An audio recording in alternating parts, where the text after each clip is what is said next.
ताज़ा तरीन मालूमात और दिलचस्प प्रोग्राम्स के लिए YouTube channel RTS news subscribe करें। शुक्रिया।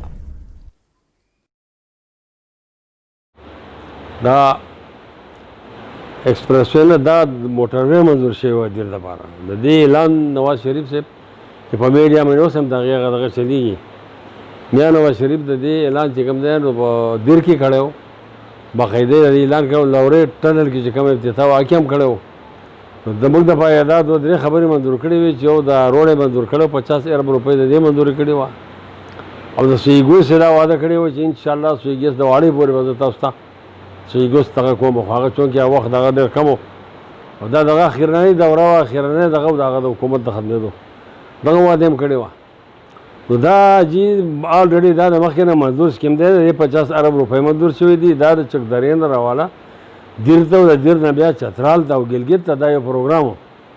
او د چترال پورې په دې باندې 50 ارب روپۍ د دې باقاعده منظور شوي دي زه افسوس په دې یوه خبره کوم چې بل ورځ ما واورېده چې د ضلع دیر بالا او پایین منتخب امنیګان او امپیګان تللي دي او هغې د مراد سعید سره په سوات کې په دې متعلق خبره کړې ده هغه وایي چې مراد سعید ویچ د دې موږ فیزیبیلیټي رپورټ تیارو نو زه هغه وایم چې مراد سعیده ته خو ټیک د هر څنګه چې خو ما ته ته ماشوم کارې ځکه چې دا د دیر د خلکو په سترګو کې ګوښې نه شي دا خاورې نه شي اچولی د فیزیبیلیټي خو د دې الریډي تیاره ده دې ما سره یوه نقشه تیاره ده په میډیا باندې به موږ پیش کړو چې دې کې به سرکاري نقشه تیاره ده د فیزیبیلیټي تیاره ده د دې باقاعده الریډي 50 ارب روپۍ د دې منظور شوي دي او تاسو وایئ چې موږ د دې اوس فیزیبیلیټي تیارو اوس موږ د ډېرو کسان نه وړو لکه بله ورځ ما په میډیا باندې هم د دې میډیا نه خلکو یو ګپ جوړ کړی هر سره د میډیا ته کښېني او دروغ پرې وایي نو بله ورځ یو ایم پي اے صاحب زمونږ د پاین د ضلعې ایم پي اے صاحب وایي چې دا کومه پارټۍ نومونه یې خو هغسې وایي چې دا ټول دروغ وایي دا دروغ وایي موږ دومره کارونه وکړه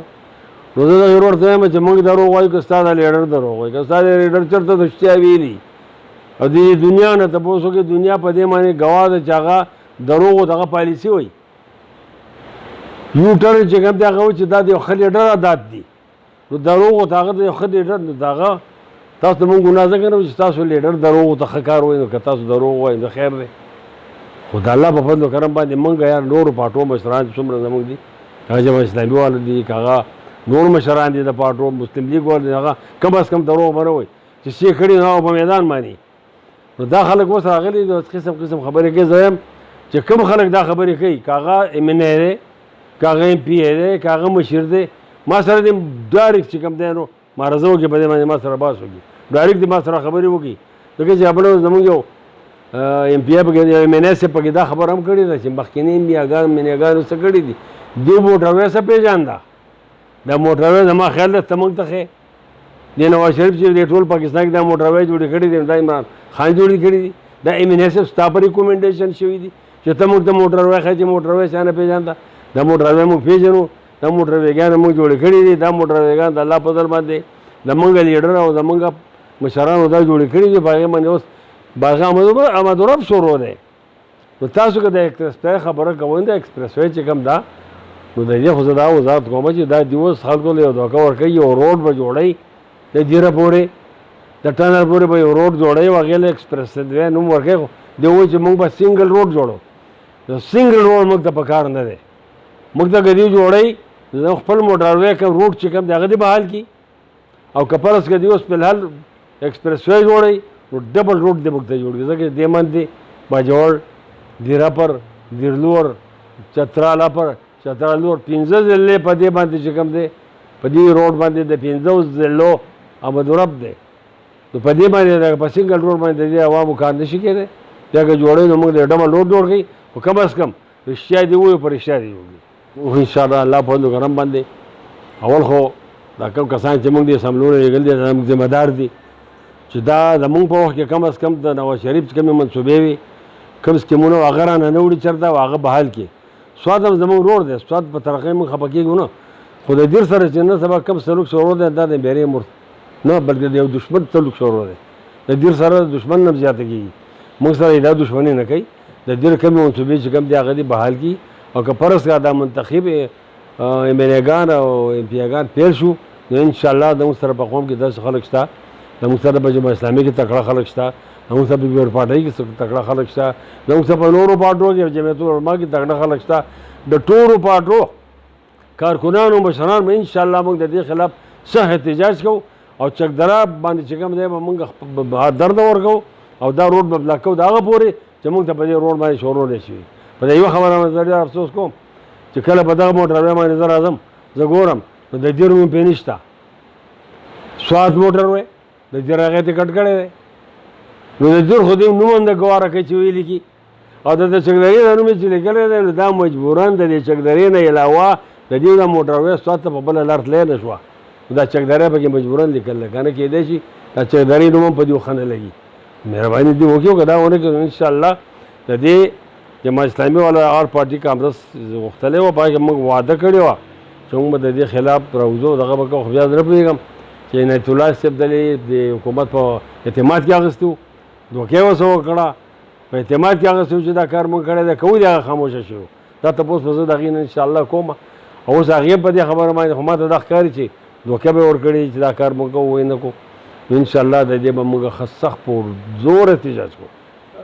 دا خو چې د دې منډیټ سره ډېر ظلم کوي، زیاتی کوي، او زه به دا وایم چې دا د دیر د عوامو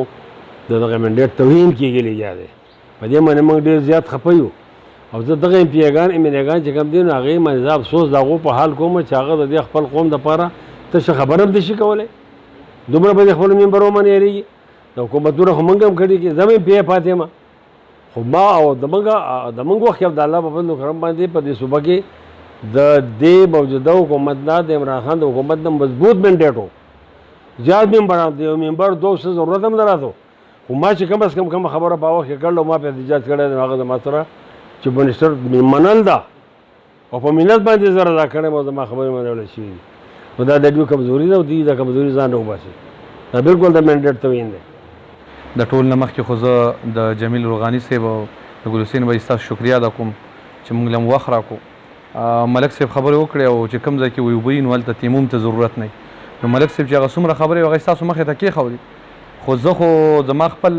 دا یو مطالبه ده چې زمونږ د کوزې ضلعې که څومره چارواکي دي، ممبران دي، اسمبلیانو ته رسېدل دي او که د برې ضلعې دي، نو زما د هغې نه دا یو مطالبه ده چې دا یوازې د سلطان خیل پندخیل قوم نه بلکې د کوز دیر او د بر دیر چې دا خو د ټولو ناول دا غونډ ممبران خپل استعفاګانې راولي او دا ورکړي، ځکه که د دوی ولته وس نه رسي، د دوی لاس نه رسي، نو په کار داره چې د دوی ښه عمل داره چې دوی استعفاګانې ورکړي، ځکه چې دا زموږ د دیر سره یو ظلم او یو زیاتی روان دی. او بیا خصوصا تور باندې زموږ وزیر اعلی صاحب چې کومه رسوات دی چې هغه د دیر سره کم ظلم کم زیاتی وکړو، نو په دې ظلم او زیاتي باندې موږ د هغه نه زموږ زړونه چې کم درد او غم ورسېد د بر دیر خلکو ته، نو او یا زموږ مشرانو ته کشرانو ته، نو دا زمونږ خصوصا تور باندې زمونږ